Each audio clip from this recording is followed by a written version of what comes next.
ఓం నమ శివాయ శ్రీమాత్రే నమ. మిత్రులకి శ్రేభిలాషులకి అలాగే నన్ను ఎంతగా ఆదరిస్తున్న యూట్యూబ్ ప్రేక్షకులందరికీ కూడా పేరు పేరు ధన్యవాదాలు. మిత్రులారా, మీ అందరికీ కూడా ఆ పరాదేవత ఎల్లవెల్లలా మీతో ఉండి మీ మనోవాంఛ నెరవేర్చాలని మనస్ఫూర్తిగా కోరుకుంటున్నాను. చాలామంది మిత్రులు అక్క చెల్లెళ్ళు మెయిల్స్లోను కామెంట్స్లోనూ గురువుగారు మాకు విశేషమైన పుణ్యఫలం కలగాలి, అలాగే విశేషమైన కోరికలు తీర్చే ఉపాయం కావాలి, డబ్బులు ఖర్చు కాకూడదు, మేము ఇంట్లో చేసుకోవాలి, తేలిగ్గా ఉండాలి, ఏదైనా చెప్పండి అని చాలామంది అడగడం జరిగింది. మనం ఈ రోజున సంక్రాంతి పండుగ రోజున శక్తివంతమైన విశేషమైన ఫలాన్నిచ్చే ఒక చిన్న ఉపాయం చెప్తాను. మనకి జనవరి 14, 15 తారీఖుల్లో ఈ ఉపాయం చేయాలి.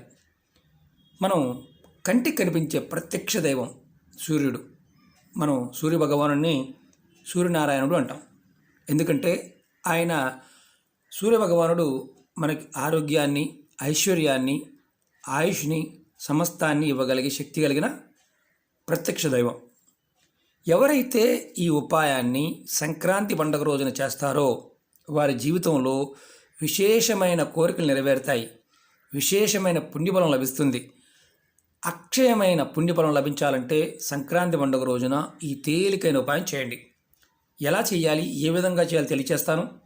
మీకు ఈ వీడియో నచ్చినట్లయితే లైక్ చేయండి, నా ఛానల్ని సబ్స్క్రైబ్ చేసుకోండి, పక్కనే ఉన్న గంట సింబల్ని యాక్టివేట్ చేసుకోండి, 10 మంది మిత్రులకి షేర్ చేయండి.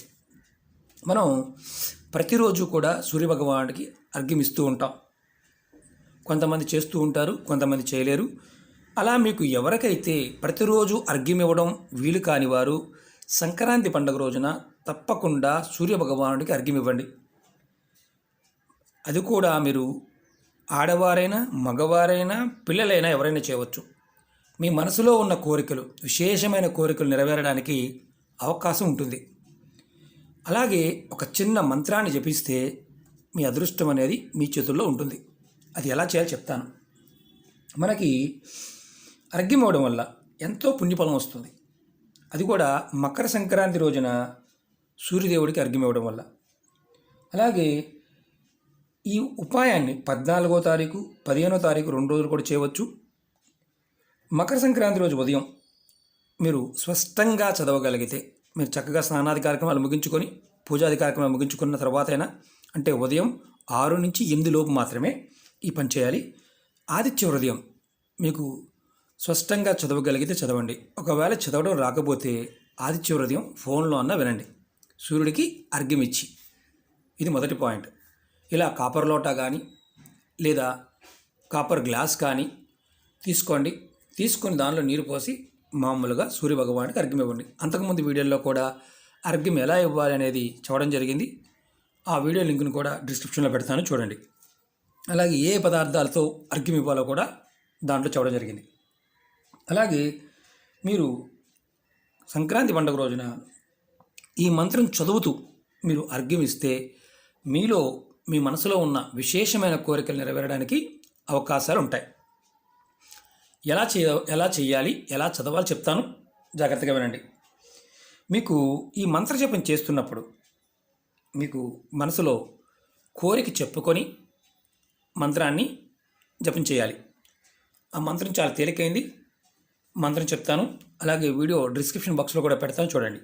ఓం హ్రీం హ్రీం సూర్యాయ నమః. మళ్ళీ చెప్తాను, ఓం హ్రీం హ్రీం సూర్యాయ నమః. ఈ మంత్రం చాలా తేలికైంది, విశేషమైన ఫలితాన్ని ఇస్తుంది.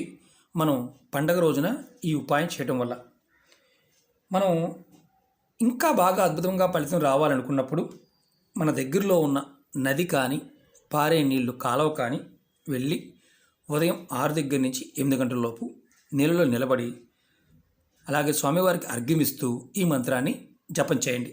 విశేషమైన ఫలితం వస్తుంది. మనకి ఇది చేసిన తర్వాత అంటే ఎలాంటి ఫలితం కలుగుతుందంటే, మన మనసులో కోరికలు నెరవేరడం కాదు, మనకి అక్షయ పుణ్యఫలం అంటే అంతులేని పుణ్యఫలం లభిస్తుంది. అలాగే ఈ పండగ రోజున మీ పెద్దలకి, మరణించిన వారు ఎవరైతే ఉంటారో వారికి వారి పేరు మీద పేద బ్రాహ్మణుడికి దానం చేయండి. అలాగే వారి పేరు మీద ఒక పూట ఆహారాన్ని కూడా దానం చేయండి. మిత్రులారా, ఒకటి గుర్తుంచుకోండి, మనం ఏది చేస్తున్నా సరే మన సంపాదనలో ₹1 అయినా సరే దానంగా చేయాలనేది మన శాస్త్రం చెప్తున్న మాట. కారణం ఏంటంటే మనం ఏదైనా పట్టుకు వెళ్తాము అంటే అది దానం, ఓన్లీ దానం మాత్రమే. దాన ధర్మాల్లో విశేషమైన శక్తి ఉంటుంది.